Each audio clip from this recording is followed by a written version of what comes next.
Baik, di sini saya akan menjelaskan apa itu round robin.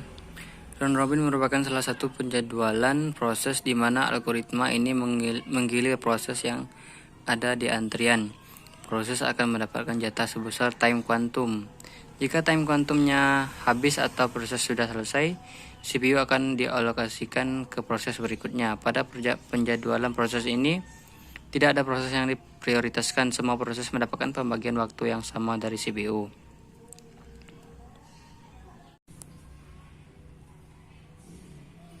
Baik, di sini langsung saja di penjelasannya. Saya rekam gini aja, soalnya di laptop itu susah sekali. Baik, di sini keterangannya ada proses, ada 3 proses. Sini ada burst time-nya 10.68, waktu kedatangannya 0.36. Sedangkan quantum time-nya 4. Baik, di sini sebagai penanda proses 1 itu warnanya biru, proses 2 merah, proses 3 orange. Baik, langsung saja ke proses pertama.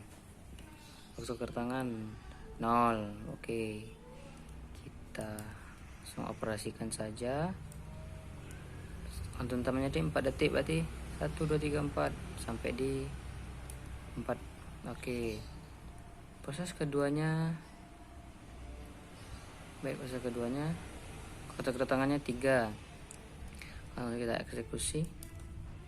Quantum time 4 detik. 1, 2, 3, 4. Warnanya merah. Proses ketiga.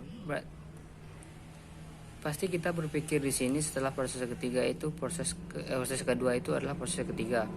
Tapi di sini tidak, dikarenakan waktu kedatangan proses ketiga itu 6, sedangkan di proses kedua itu sudah diproses oleh proses kedua 5, 6, 7, 8. Berarti setelah proses kedua ini kembali lagi ke proses ke 1. Kapan proses ketiga akan dieksekusi? Setelah proses ke 1 ini nanti. Oke, langsung kita coba. 4 detik. Baik, 4 detik.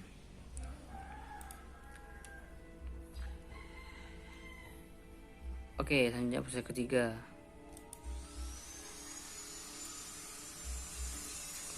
4 detik.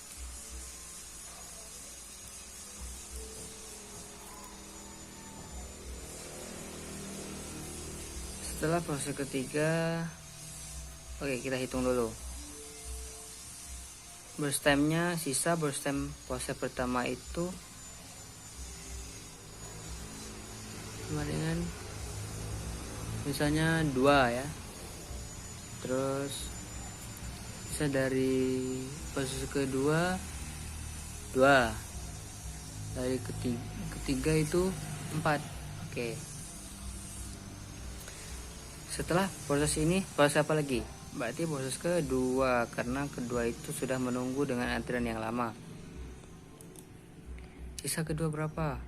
6. 6 berarti sisanya 2 ya, berarti 2 detik sisa quantum time-nya 2 detik.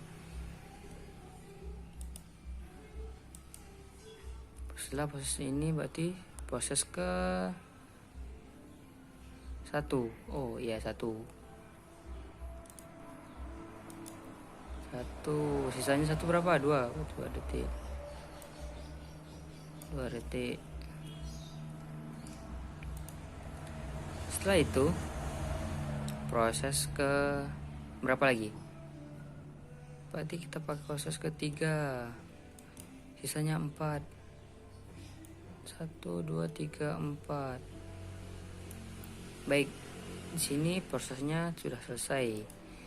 Selanjutnya kita lanjut ke proses penghitungan waiting time dan turnaround time.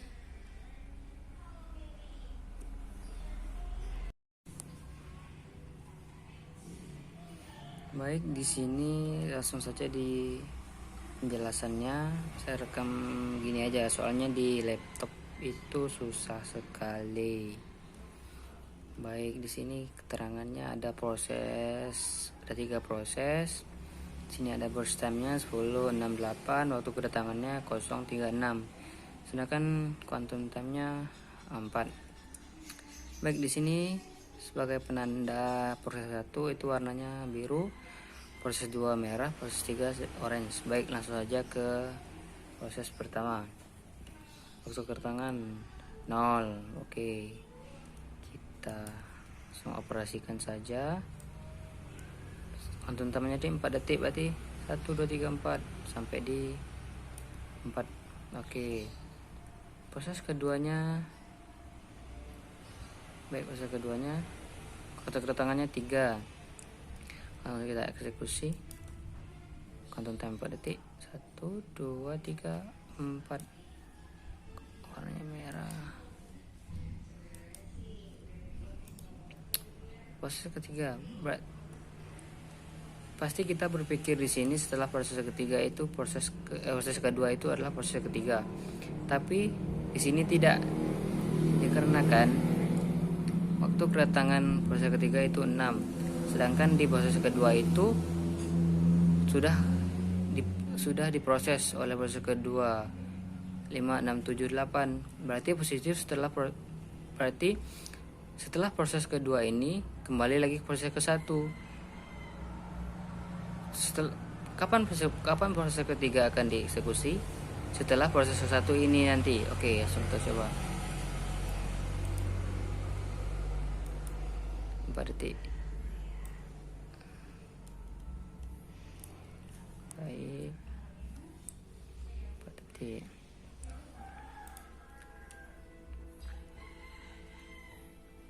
Oke, selanjutnya proses ketiga.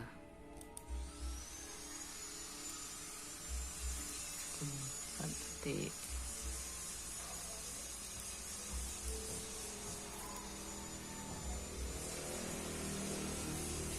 Setelah proses ketiga, oke, kita hitung dulu. Burst time-nya, sisa burst time proses pertama itu sama dengan misalnya 2 ya. Terus sisa dari proses kedua 2.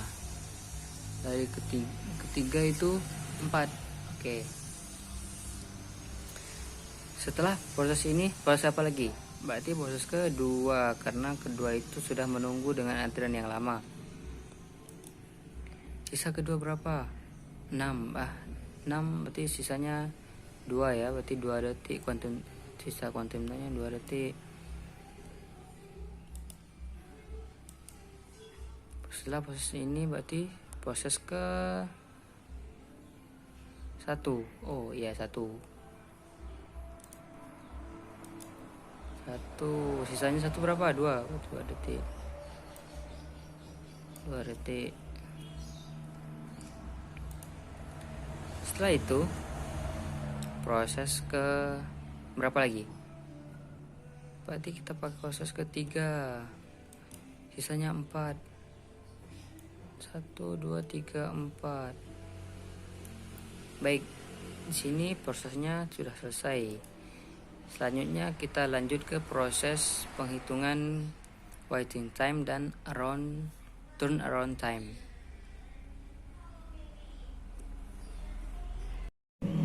Baik, di sini kita akan menghitung waiting time-nya.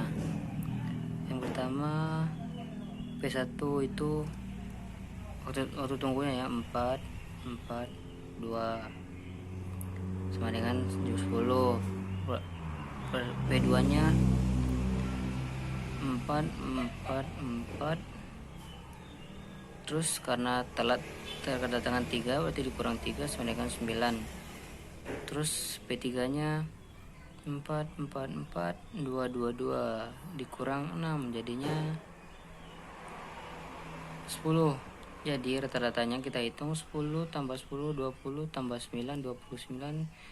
Terus dibagi dengan prosesnya 3. Kemudian turnaround time. P1 nya batasnya tadi nih, terbatas sampainya 20 ini. Terus P2 nya 18 terus dikurangi dengan 3 sama dengan 15. P3 nya 24 dikurang dengan 6 jadinya 18. Dihitung 20 18 tambah 20 tambah 15 tambah 18 sama dengan 53, terus dibagi dengan 3. Oke, sekian itu penjelasan dari saya. Ini saya rekam dari kamera HP gara-gara kalau dari laptop saya sudah install beberapa software tambahan tapi tetap aja error di laptop. Oke, harap maklumi.